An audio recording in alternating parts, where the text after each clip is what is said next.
everyone. Please put your attendance once the recording is started.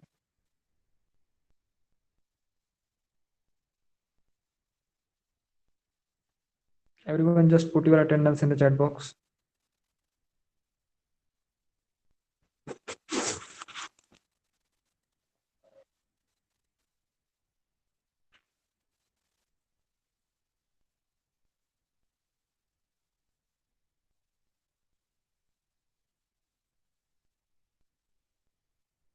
Okay, who is remaining? I think everybody has put attendance. Okay. So today's our topic is data interpretation. Okay. ये जो topic है that is from aptitude and reasoning CSAT का जो paper रहता है आपका paper 2, इसमें लगभग 4 से लेके 6 तक क्वेश्चंस आते हैं on data interpretation. Okay. So data interpretation के क्वेश्चंस किस तरह के रहते हैं बेसिकली. सो ये इस टाइप के क्वेश्चन जो है ये आपने पहले भी सीखे हुए हैं. Okay. So what you have to do, you have to just use your knowledge combinedly in such type of questions. Okay. For example आपको कोई ग्राफ दिया रहेगा, कुछ स्टैटिस्टिक्स, कुछ डेटा दिया रहेगा और उस डेटा पे बेस्ड आपको क्वेश्चन पूछा जाएगा. ठीक है. सो इसमें क्या क्या चेक करेंगे आपका, they'll check whether you have knowledge of average, percentage, okay, graph reading. उसके बाद में ये जो बेसिक मैथमेटिक्स है इसका नॉलेज आपका कितना है और आपको आप कितने अच्छी तरीके से डेटा को मैनिपुलेट कर सकते हैं. This is tested in such type of examples. Okay. So जैसे कि मैंने आपको बताया कि हर एक पेपर में लगभग मिनिमम 4 से लेके कभी कभी 8 एग्जाम्पल भी रहते हैं. और जैसे कि आप लोगों को पता है you only need 66 marks to qualify the paper 2. Okay. So it is quite easy and these type of questions are also easy. So without wasting much time, we will just quickly move to the actual questions. Okay. And then we will try to solve the questions. Okay. So for that I need to present my screen to you. Now I'm presenting. Please let me know whether it is visible or not. Okay. Yeah, I hope it is visible. So this is your 2014 question paper. Okay. 2014 का एक question paper है आपका paper 2 CSAT का. तो इसमें will directly go to the question. Okay.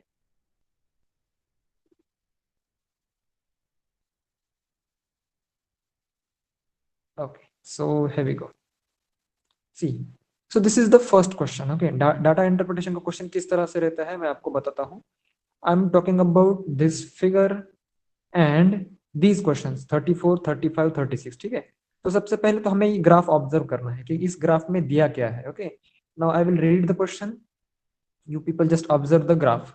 The following graph shows the average profit of two fruit sellers A and B in thousands per year from the year 1995 to 2000. Consider the graph and answer the 4 items that follow. Okay, so हमें इस graph पे based 4 question के लगभग हमें answers यहाँ पे देने हैं. Okay. So see, this is the fruit seller 1's graph and this is fruit seller B. और जिसे कि हम या fruit seller B उसके fruit selling का जो ग्राफ है this is this one. So what is the first question? In which year the average profit of A and B is same? Okay, so very simple question. आप देख सकते हैं इस इनमें से कौन सा ऑप्शन आपको सही लगता है. ठीक है. आपको ग्राफ देख के आंसर देना है. सी. In which year the average profit of A and B is same? कौन से ईयर में आपको दिख रहा है? सी. 1995 में ए का जो प्रॉफिट है that is around 3000. Average profit is 3000. Okay. In 1995. 1996 में ए का भी और बी का भी जो प्रॉफिट है that is around 4000. Okay. So 1996 is the correct option. That is the B is the correct option. Okay. बाकी किसी भी ईयर में यहाँ पे फिलहाल हमें एक पॉइंट दिख रहा है जिसमें कि उनका प्रॉफिट सेम है. ठीक है. लेकिन दैट इज नॉट एग्जैक्टली वो ईयर का पॉइंट नहीं दिया गया या फिर यहाँ पे हमारे पास वो ऑप्शन में अवेलेबल नहीं है. Okay, so that's why we can not say that this is the answer. So we are considering this as a correct answer and option B is the correct. Okay, so why the people are leaving, I don't know. Okay, so if anyone is having problem, network problem, so just put in the chat box, sir, I am having network problem, that's why I can go out of the meeting and join again. Okay, so that I'll know that you are having problem. Okay, don't go without any reason out of the meeting. Now let's go to the second question, the question number 35. Okay, so what is the difference between the, okay, Prerna is having, okay, so what is the difference between the average profit of B and A in the year 1998? now यहाँ पे आप chronology पे ध्यान दीजिए. Profit का difference पूछा है, average profit का difference between B and A. Okay, so चार ऑप्शन आप देख लीजिए, 100 रुपीज है या फिर 1000 रुपीज है, माइनस, ओके, माइनस 100 रुपीज है, माइनस 1000 रुपीज है, या फिर +600 एंड -300 है. ओके, तो देखिए बी का profit, see what they are asking, what is the difference between the average profit of B and A in the year 1998. So तो फिर हमें सिर्फ 1998 का ग्राफ ही ऑब्जर्व करना है, दिस वन. ओके, सो यहाँ पे कितना डिफरेंस दिख रहा है आप लोगों को, see this is 4000. Okay, B का जो एवरेज प्रॉफिट है that is 4000, as you can see this is average profit that is 4000 and this is above 3. See यहाँ पे अगर 3000 में ड्रॉ करता हूं तो ये ए का जो प्रॉफिट है that is above the line of 3000. So that means the profit has to be between 1000, मतलब कि उनका जो डिफरेंस रहेगा वो 1000 के अंदर ही रहेगा. लेकिन हमें बी और ए के बीच में का डिफरेंस पूछा है, प्रॉफिट का डिफरेंस पूछा है. Okay, so which option do you think is what we can say is comfortable here? The +600 is the best option here, isn't it? So for question number 35, option C is correct. Question number 36, option B was question number 34, option B was correct, and for 35 it is C. Okay, now let's go to the next question. How much more average profit did A make in the year 2000 than in the year 1999?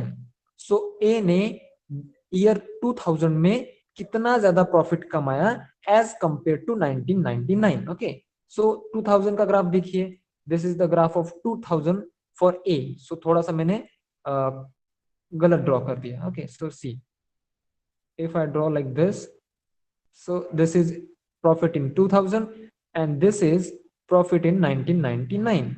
Okay, so कितना है ये लगभग 4000 कहलाएगा and this will be around 6000. बराबर. सो कितना profit कमाया है ए ने इन 2000 एज कंपेयर टू 1999? 2000 का प्रॉफिट कमाया है. Very good. So option D is correct. Very good. So option D is correct. okay, so now let me just erase all the drawings from here so that we will see the original graph. Okay, so now let us see the next question, that is based on this graph only, what is the trend of the average profit of B from the year 1997 to the year 2000? so B का जो average profit का trend है from 1997 to 2000 वो कैसा रहा है? Whether it is non increasing यानी कि decreasing, whether it is non decreasing यानी कि इंक्रीजिंग, या फिर इट इज स्टेडी और it is fluctuating. Okay, so हमें क्या करना है यहाँ पे एक्चुअल में, we just have to observe the graph of B from 1997 to 2000. Okay, so ये हमें ग्राफ सिर्फ ऑब्जर्व करना है. सी बी का ग्राफ हमें ऑब्जर्व करना है, बी का ग्राफ फ्रॉम 1997. सो 1997 में एवरेज प्रॉफिट था 4000. ओके, 1998 में वो बना 4000 ही है, 1999 में वो बना 5000. Okay, and in 2000 it is somewhat around 5500. Okay, so इसका मतलब ये जो ग्राफ है उसका एवरेज प्रॉफिट का जो ट्रेंड है वो इंक्रीजिंग है, यानी कि नॉन डिक्रीजिंग है. ओके, हमें सिर्फ वर्ड्स में थोड़ा सा चेंज करके उन्होंने क्वेश्चन पूछा है कि यहाँ पे इंक्रीजिंग देने के अलावा उन्होंने क्या क्या दे दिया कि नॉन डिक्रीजिंग है. Okay, so which option is the correct? Option B is the correct. Okay, option B is the correct. So everyone just put in the chat box that you are understanding, especially Tanushri and Mukta if she is here. Okay, because okay, Akansha has joined now. Okay, Prerna, everyone, please let me know that you are understanding this. Okay, good. Okay, Akansha, network problem. ठीक, thank you. चलो. Now let's see the next question. That is question number 38. सो इस question में हमें क्या दिया है? इस question में हमें एक टेबल दिया है and we have to observe the table and give the answers. The following table shows the marks obtain by two students in different subject. The difference in the mean aggregate percent of the mark of the students is. So आप यहाँ पे okay 37 हमने ले लिया ना, so 38. Okay, so the difference between mean aggregate percentage marks of the student is. Now try to calculate this. Okay, हमें क्या करना है? पहले तो mean aggregate percentage निकालने हैं और उनका difference कितना है वो हमें निकालना है. ठीक है, so just try and find out mean aggregate percentage marks. चलिए, try everyone.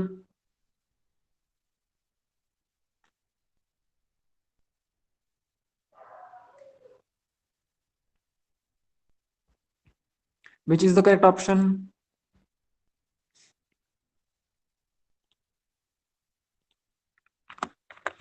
Aggregate निकालना है सिर्फ. Try it. I'm giving you a time of 1 minute.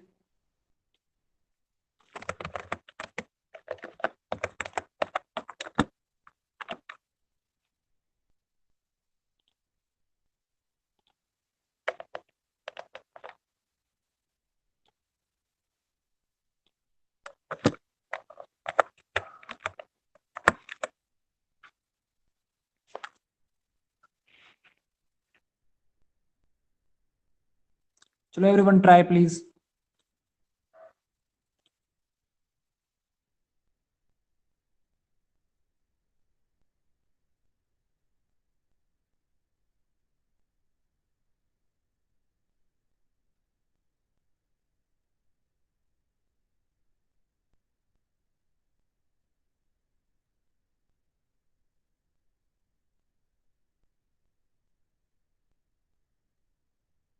Okay, Prerna is saying D is the option. So mean aggregate आप लोग find नहीं कर पा रहे हो. एक्चुअल में निकालने की भी जरूरत नहीं है. देख लीजिए आप लोग, अगर आप अच्छे से ऑब्जर्व करेंगे. Okay, what is your option? Option C. Tanushree ने कहा है ऑप्शन सी, प्रेरणा ने कहा है ऑप्शन डी. ओके, सो या let me just check it.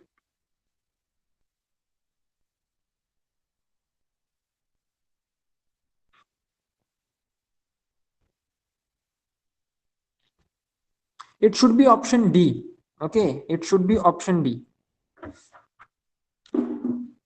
देखिए आपको क्या करना है. सी, जिन लोगों को समझ में नहीं आ रहा है उन लोगों ने क्या करना है, जो मार्क्स ऑब्टेन्ड है बाय स्टूडेंट ए उनको ऐड कर दीजिए.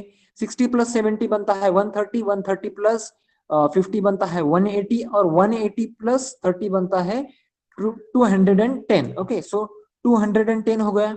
सो 210 को हमें कितने से डिवाइड करना है? 3.5 से डिवाइड करना है. बराबर, 3.5 से डिवाइड करेंगे. सो मैं यहाँ पे कैलकुलेटर पे कर रहा हूं, आप लोग ट्राई कीजिए. 210 डिवाइडेड बाय 3.5, सो एवरेज आएगा 60. एवरेज 60 आएगा for the student A. Now for student B what we will do, 80 plus 70 is 150, 150 plus 60 is 210 and 210 plus 15 becomes 225. So 225 को हमें कितने से डिवाइड करना पड़ेगा, कितने से डिवाइड करना पड़ेगा बताइए। 3.75 से, 3 से, हाँ ये okay, 375 and 3.75 is one and the same, okay. So 225 divided by 3.75 that becomes 60 only, मतलब कि दोनों का भी जो एग्रीगेट आ रहा है that is that is zero, sorry it is 60। देखिए दोनों का भी एग्रीगेट कितना आ रहा है, 60 आ रहा है। दैट मीन्स उनका जो एग्रीगेट का डिफरेंस है that is zero, isn't it? बराबर। चलिए, समझ में नहीं आया है ऐसे लोगों ने सिर्फ चैट बॉक्स में लिखना है, I didn't understand sir, very easy. Student A का आपको एग्रीगेट निकालना है, स्टूडेंट बी का एग्रीगेट निकालना है, एंड उनका डिफरेंस जो है वो जीरो आना चाहिए।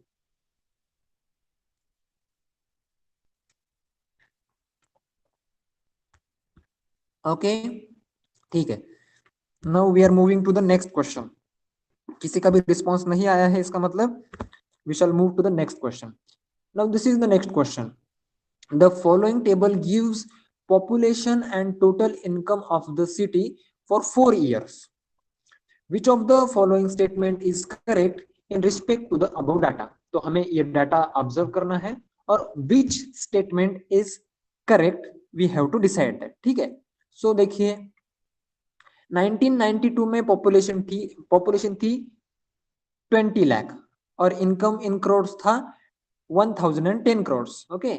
सो सिमिलरली पॉपुलेशन 1 लाख से इंक्रीज होती गई और इनकम भी कुछ इंक्रीज होता गया। तो यहाँ पे हमें क्या देखना है, हर एक जो सेंटेंस दिया है वेदर इट इज वैलिड और not, that we have to check. Okay, now we will check the first sentence, population increase by 5% और more every year. So population हर साल 5% या फिर मोर से इंक्रीज हुई है, सो चेक करना है, ठीक है। तो देखिए सो पहले ईयर में थी 20 लाख, तो 20 लाख का 5% जो है that is I think 1 lakh, so it is correct. So 1 lakh से तो इंक्रीज हुई है, बराबर, मतलब कि 1992 से 1993 में 5% से पॉपुलेशन इंक्रीज हुई है। लेकिन अगर हम बात करें 1993 से लेकर 1994 की, तो 1993 का जो 5% अगर हम निकालेंगे so that will be around 1.05 lakh से पॉपुलेशन बढ़नी चाहिए, जबकि 1 लाख से बढ़ी है। ओके, सो इसका मतलब कि पॉपुलेशन हैज इंक्रीज बाय 5%, यहाँ पे भी अप्लाई होता है बराबर। सो नहीं, नहीं अप्लाई होता है यहाँ पे। ओके, 1.05 से ज्यादा होनी चाहिए ना, so it is not applicable. Are you understanding what I am talking about? Are you with me? Okay, चलो ठीक है। सो यहाँ पे हम खुद को कॉन्ट्राडिक्ट कर रहे हैं, मतलब कि अगर हमारी पॉपुलेशन बढ़नी चाहिए थी 1.05 लाख से, लेकिन बढ़ कितने से रही है, 1 लाख, दैट मीन 5% से कम से बढ़ रही है। Now let's come to the second statement, income increase by 10% और मोर एवरी ईयर। सो 10% से बढ़ा है कि आप लोग चेक कीजिए, I don't think it has increase by 10% also. Okay, so 10% से कुछ ईयर में नहीं बढ़ा है। Per capita income was always above RS 5000। अभी पर कैपिटा इनकम आप कैसे निकालोगे, कि आपको क्या करना पड़ेगा, 20 लाख को 1010 से डिवाइड करना पड़ेगा, सो दैट यू विल गेट पर कैपिटा इनकम, ठीक है। सिमिलरली पर capita income was highest in 1994, so which cannot be tell, but if you do the calculations then the option C is going to be correct। okay, per capita income जो है वो always above 5000 रहेगा। आप लोग करके देख लीजिए, एक स्क्रीनशॉट निकाल लीजिए आपके मोबाइल स्क्रीन का, और बाद में आप कैलकुलेशन करके मुझे बताइए कि आपका आंसर करेक्ट आया है या फिर नहीं। So option C is the correct. Okay, option C is the correct option, ठीक है। Shall we move to the next question? Yes students?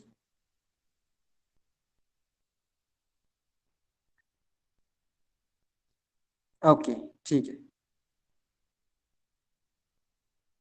Okay, good. चलो, everyone is responding, that is very good. Now let's go to the question paper of 2015। 2015 में कौन से questions आए थे data interpretation पे, वो हम लोग थोड़ा सा देखेंगे, ठीक है। So I'll just go to the question directly.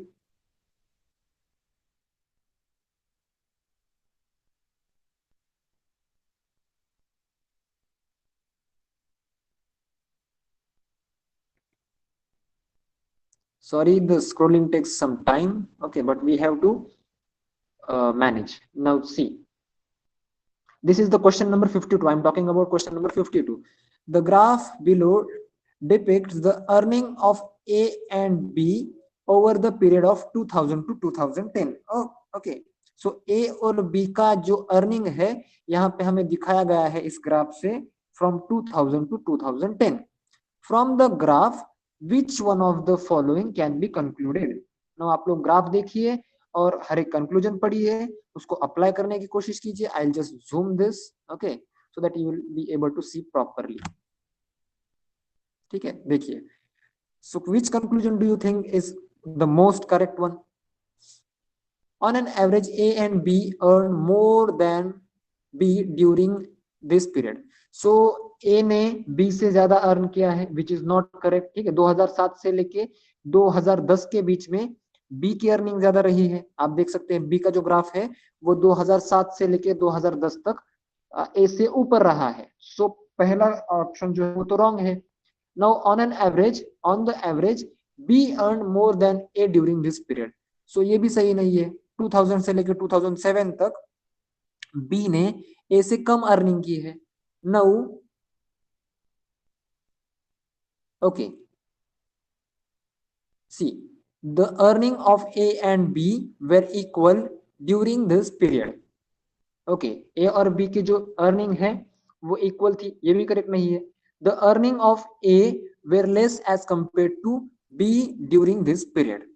Okay, so C ये भी हमें कुछ सही नहीं लग रहा है. मतलब कि इससे पहले जो हमने ऑप्शंस चेक किए उसमें हम थोड़ा सा कहीं ना कहीं पे गलती कर रहे हैं. Okay, A should be the answer. Now how can be the A can be the answer? See यहाँ पे 7 साल के लिए ए की अर्निंग जो है वो ज्यादा है, बराबर. 7 साल के लिए ए की अर्निंग ज्यादा है, लेकिन इन 3 सालों में बी ने अर्न ज्यादा किया. मतलब कि 7 साल ए ने ज्यादा अर्न किया और 3 साल बी ने ज्यादा अर्न किया. तो ऑन एन एवरेज की अगर हम बात करें तो ए की अर्निंग ज्यादा है. Okay, on an average A की अर्निंग ज्यादा है. So that option A is the correct one. As Sankalp said, option A is the correct option. Okay, now let's go to the next question. This one, see, question number 58. Year wise variation of the price of a certain commodity is shown in the following graph. Okay, so कुछ commodities की यहाँ पे price दी गई है और उनमें कुछ variation हो रहा है जैसे जैसे ईयर्स गुजर रहे हैं. So let's see the question. The price of commodity in the year 1990. The price of the commodity in year 1990. So must have been RS10, must have been RS12, must have been anywhere between 10 and 20, must have, sorry, is higher than that in the year 1991. Okay, so पूछा क्या है हमें? The price of the community in 1990. सो 1990 का अगर हम graph देखें, सो this one, ठीक है. सो इसकी जो प्राइस है वो हमें किस में दिख रही है? बिटवीन 10 एंड 20 में दिख रही है. So option C is the correct option. ठीक है, यहाँ पे आप ऑप्शन बी क्यों करेक्ट नहीं है ये भी कह सकते हैं. ओके, ऑप्शन बी करेक्ट क्यों नहीं है? It can be 12 also, but जैसे कि हम ग्राफ में देख रहे हैं that is it is not sure shot और it is not what we can say 100%. We cannot say that its price is 12 rupees, but we can surely say that the price is between 10 and 20. Okay, so the most correct option will be C. C will be the most correct option. Okay, now let's go to the next question directly. See, the proportion of expenditure on various items by two families A and B are represented in the following bar charts. Okay, so A और B का यहाँ पे expenditure chart हमें दिया है in the form of percentage और उनका जो टोटल एक्सपेंडिचर है वो भी यहाँ पे हमें दिया है. Okay, so this is expenditure and this is percent expenditure, मतलब कि वो किस में कितना परसेंट एक्सपेंड खर्च कर रहे हैं. Okay, now from this chart we can conclude that family A spend more money on food than B.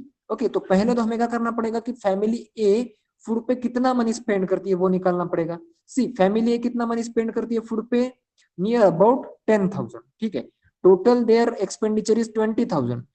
they this they they spend 50% on food.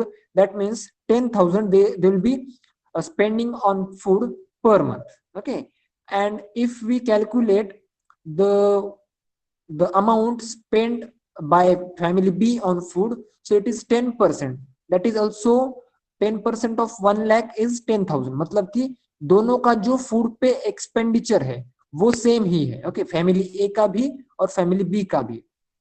So this statement is wrong. Family B spent more money on the food than family A, which is also wrong. Family A and family B spend the same amount of money on food. Okay, the same amount on food. So it is correct. दोनों family जो है वो 10,000 खर्च कर रही है. Okay, so C should be the correct option.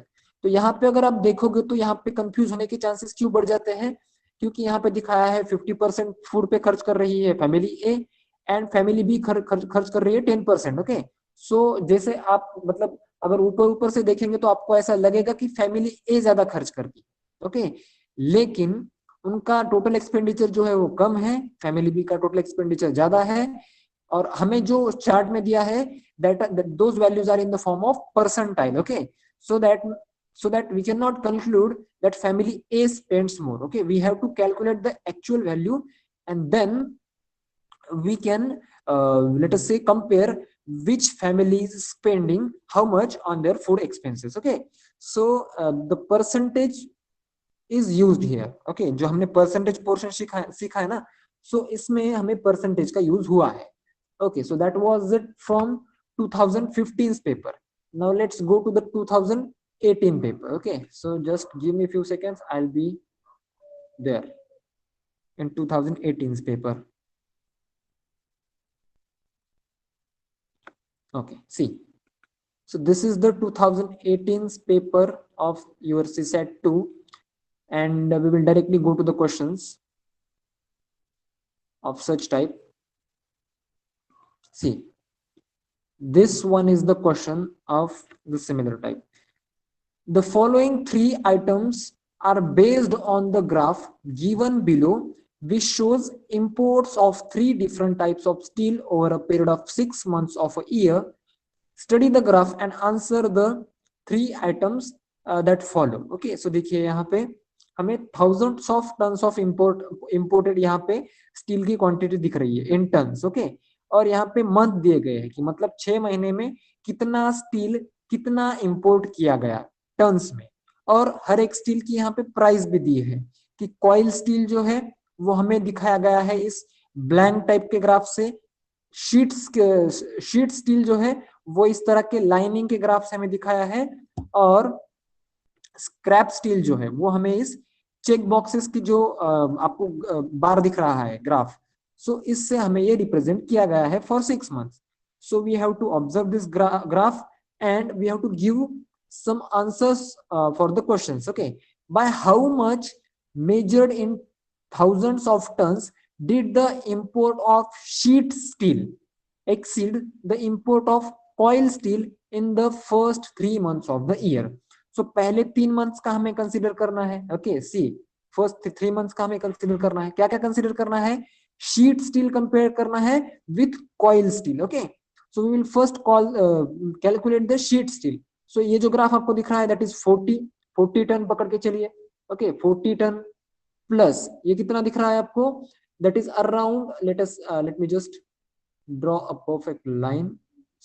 या, so it will be around 37 I think. Okay, so it will be 37 plus मार्च में जो शीट स्टील है दैट इज 36. ओके, सो हमें पहले 3 मंथ का ही निकालना है, तो मैंने 3 मंथ के लिए शीट स्टील का यहाँ पे कैलकुलेशन कर लिया कि कितना टन शीट स्टील आ रहा है. Now what we have to calculate? We have to calculate the import of coil steel. So coil steel के लिए देखिए जनवरी में है 30 टन, उसके बाद में फेब्रुवरी में कितना है, near about I think 31 is there. Okay, 31 is there, and in the March it is, I think, let me just calculate, see, okay, 30, okay, I have to draw this.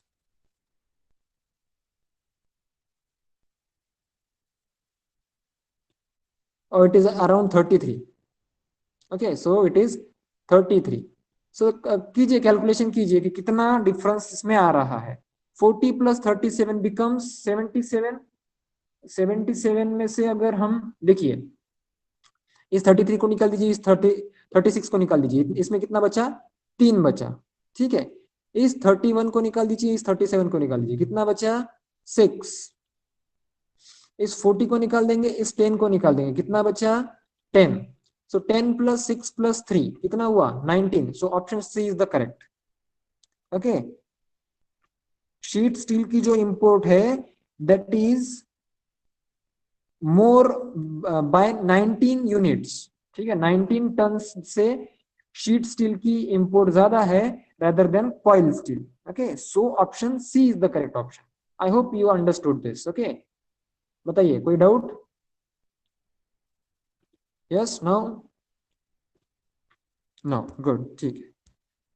सो इसी तरह से आपको ग्राफ ऑब्जर्व करना है और answers देने हैं. ठीक है, सो अभी नेक्स्ट क्वेश्चन जो है आप लोग अच्छे से समझ लेंगे, आप लोग ट्राई करेंगे और मुझे इसका आंसर देंगे. Okay, now see what was the approximate total value of sheet steel imported over the 6-month period. तो आपको क्या करना है, यहाँ पे शीट स्टील का एक तो आपको क्वांटिटी मेजर करना है कि कितना इंपोर्ट हुआ है इन द 6 मंथ, और उसको उसके प्राइस से मल्टीप्लाई करना है, दैट्स इट. तो आपको शीट स्टील को यहाँ पे कैलकुलेट करना पड़ेगा. ठीक है, तो देखिए जनवरी में कितना है, आप क्वांटिटी नोट कर रहे हैं और कैलकुलेशन भी आप ही करेंगे. ओके, सो जनवरी में शीट स्टील आया है 40 टन. उसके बाद में फेब्रुवरी में आया है, हमने निकाला था 37 ton.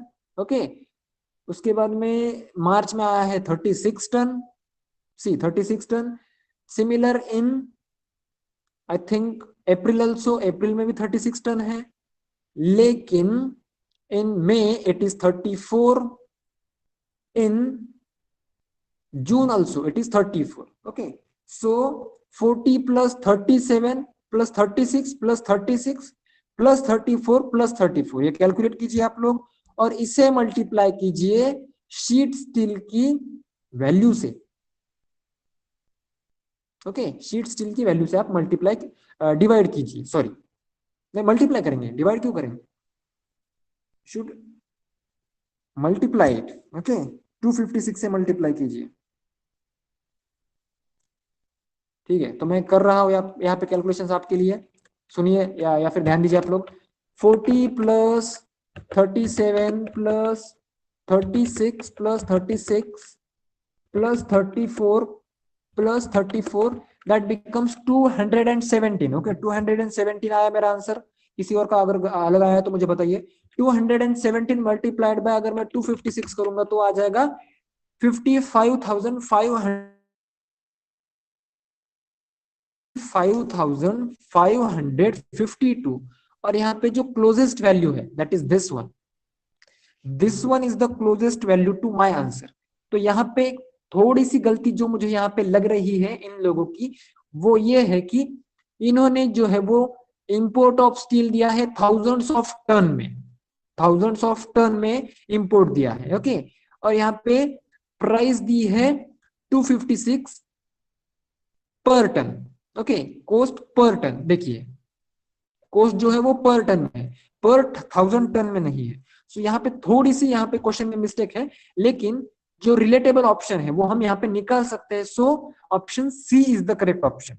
Okay, option C is the correct option. Now what was the approximate ratio of sheet steel and scrap steel import in the first 3 months of the year. So क्या करना है, यहाँ पे हमें सिर्फ शीट स्टील का और scrap steel का रेशियो निकालना है इन द फर्स्ट 3 मंथ में हमने शीट स्टील को तो बहुत पढ़ लिया।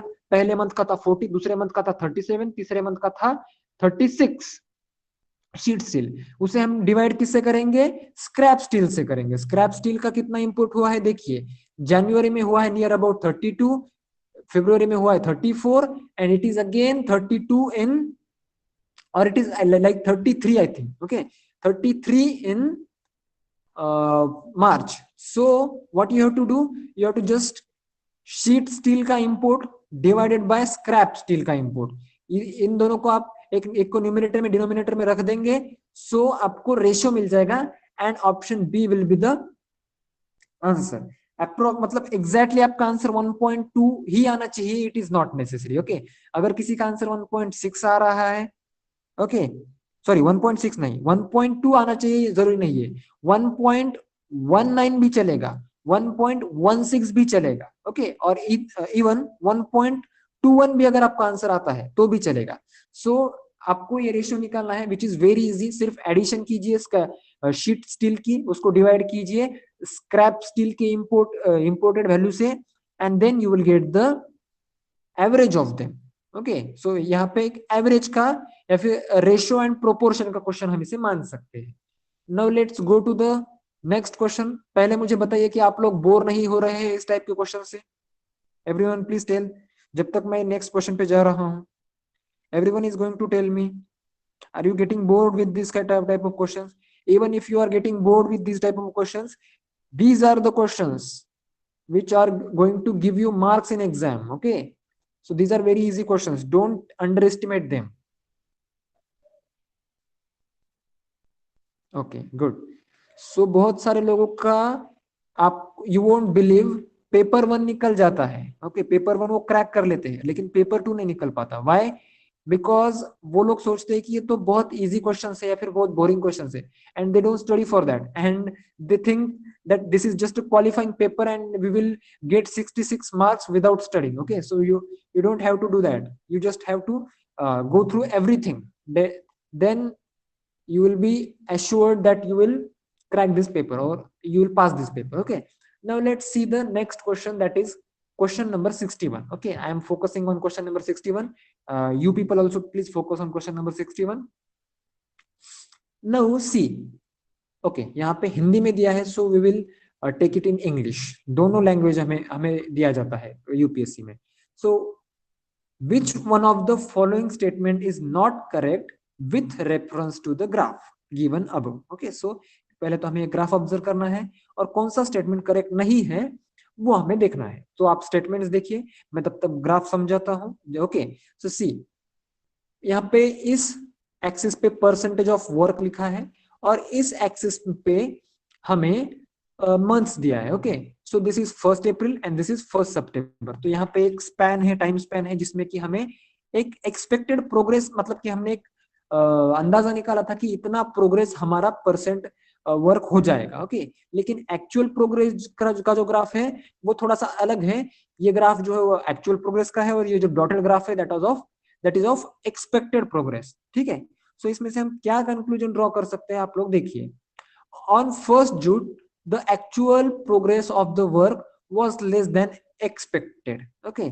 सो on the 1 June the actual progress of work was less than expected, so which is correct. See, June में जो है वो actual progress less than expected progress थी, तो ये ऑप्शन करेक्ट है। लेकिन हमें क्या फाइंड आउट करना है, विच one of the following statement is not correct, जो करेक्ट नहीं है वो ऑप्शन यहाँ पे हमें सिलेक्ट करना है। So this one is correct, on 1 June the actual progress of work was less than expected, which is obviously seen here. Now the actual rate of progress of work was, so August month में actual progress, the rate of progress of work was the greatest during the month, okay. So देखिए आप, अगस्त month में जो progress है which was greatest, so it is seen, देखिए अगस्त month में जो progress है वो रैपिडली इंक्रीज हुई है, that means this is also correct, isn't it? This is also correct. The work was actually completed before the expected time, and which is seen as well. See, expected time जो है वो 1 सितंबर का था कि तब तक वर्क कंप्लीट हो जाना चाहिए, लेकिन वर्क जो है वो अगस्त में ही कंप्लीट हो गया. So third option is also correct. Now let's come to the fourth and final option, that is during the period from 1st April to 1st September. At no time was the actual progress more than the expected progress, which is the wrong sentence. ये sentence क्या बता रहा है कि 1 अप्रैल से लेके 1 सितंबर तक कभी भी किसी भी पॉइंट ऑफ टाइम पे एक्चुअल प्रोग्रेस जो है वो, लेकिन ये बात गलत हो जाती है यहाँ पे. सी, यहाँ पे अगर आप देखोगे तो एक्चुअल प्रोग्रेस जो है वो एक्सपेक्टेड प्रोग्रेस से ज्यादा प्रोग्रेस है. यहाँ पे मैं रेड लाइन से ड्रॉ करता हूं so that you will be able to differentiate. ठीक है, सो एक्चुअल प्रोग्रेस यहाँ पे एक्सपेक्टेड प्रोग्रेस से ज्यादा है. So this is not the correct option, but to get marks this is the correct option for us. Okay, so हमें बोला था ना कि नॉट करेक्ट ऑप्शन को आप सेलेक्ट कीजिए. So this is the option which is not correct. ठीक है, now let's come to the next graph and next question, question number 63. सो आप लोगों को लग रहा होगा कि मैंने पहले क्वेश्चन नंबर 61 लिया, अभी मैं क्वेश्चन नंबर 63 क्यों ले रहा हूं, 62 क्यों नहीं ले रहा. ओके, सो 62 नंबर का जो क्वेश्चन है that is of different type, वो अलग टाइप का क्वेश्चन है. ठीक है, जो वुडन ब्लॉक्स पेंट करने थे ना, हमने देखा था परम्यूटेशन एंड कॉम्बिनेशन में, वो वाला क्वेश्चन है. मतलब कि यहाँ पे क्वेश्चन आपको शफल करके मिलते हैं. सो क्वेश्चन 62 आपको अलग अलग व्हाट वी कैन से अलग टॉपिक से वो क्वेश्चन हमें दिया है. ओके, सो 63 नंबर का जो क्वेश्चन है वो भी हमें इसी टॉपिक से दिया हुआ है, that is data interpretation. Now consider the following graph in which the birth rate and death rate of a country are given and answer the two items that follow. Okay, so just observe the graph and we have to give answers for these two questions. Looking at the graph, it can be inferred that from 1990 to 2010, अभी 1990 से लेकर 2010 तक हमें graph observe करना है और हमें देखना है कि कौन सा ऑप्शन करेक्ट रहेगा. ओके, क्वेश्चन नंबर 63 की बात कर रहा हूं मैं. So population growth rate has increased, population growth rate has decreased, growth rate of population has remain stable, population growth rate shows no trend. तो फर्स्ट ऑफ ऑल हमें देखना पड़ेगा कि पॉपुलेशन ग्रोथ रेट क्या होता है. पॉपुलेशन ग्रोथ रेट यानी कि कितने लोग पैदा हुए, मतलब कि कितने बच्चे पैदा हुए और कितने लोग मर गए. सो दैट उनका जो रेशियो रहेगा that is population growth rate. Okay, so अगर हम 1990 से अगर ऑब्जर्व करना शुरू कर दे और 2000 तक जाए तो पॉपुलेशन ग्रोथ रेट इंक्रीज नहीं हुआ है, इंक्रीज नहीं हुआ है. अगर आप देखोगे ना तो बर्थ रेट भी नीचे जा रहा है और डेथ रेट भी नीचे ही चला आ रहा है. So population growth rate has decrease, population growth rate has decrease ये भी हम नहीं कह सकते. Okay, population growth rate decrease भी नहीं हुआ है, growth rate of population has remain stable. So ये जो है वो स्टेबल भी नहीं रहा है, लेकिन we can say population growth rate shows no trend. तो यहाँ पे कोई भी ट्रेंड वो नहीं दिखा रहा है. ओके, मतलब कि एक तो वो स्टेबल भी नहीं है, बढ़ भी नहीं रहा है और डिक्रीज भी नहीं हो रहा है. what it is doing, it is showing no trend. okay, so option D is the correct one. ठीक है, so इस तरह से आपको ये क्वेश्चन सॉल्व करना था. now with reference to the above graph, consider the following statement considering 1970 as a base year. so हमें 1970 base year consider करना है और नीचे के जो assumptions है उनमें से which one is the correct one that we have to see. okay, that we are going to see. okay, now yeah, so population has stabilized after 35 years. so मैं पहले आपको 1970 को दिखाता हूं और उसके बाद में फर्स्ट ऑप्शन हम चेक करेंगे कि whether it is correct or not. population has stabilized after 35 years. so ये रहा 1970.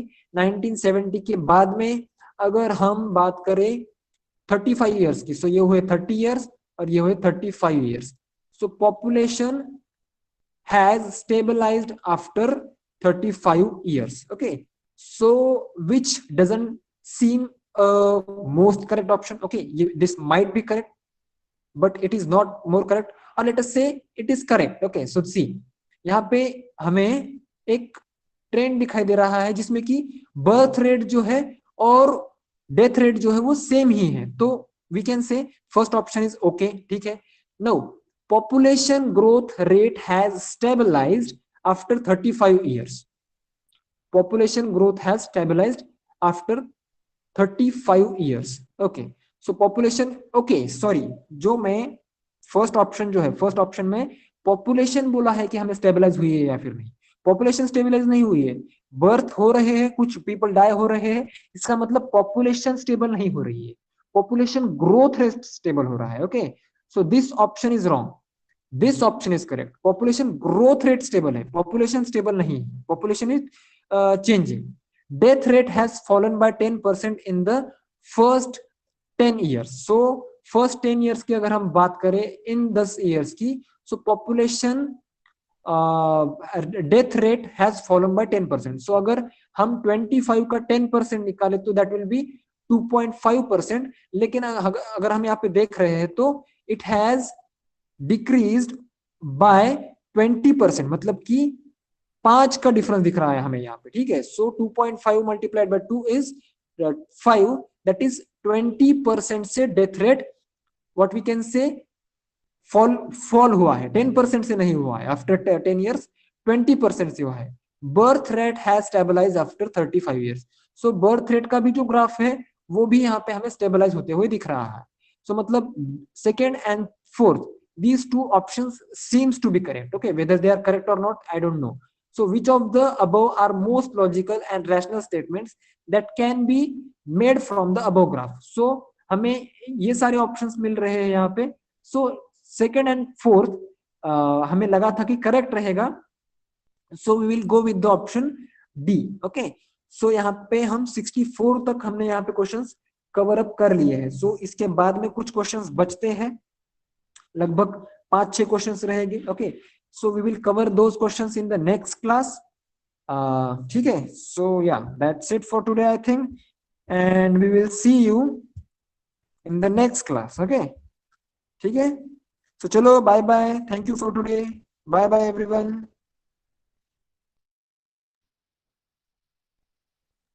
Okay, bye, chalo, everyone leave the class.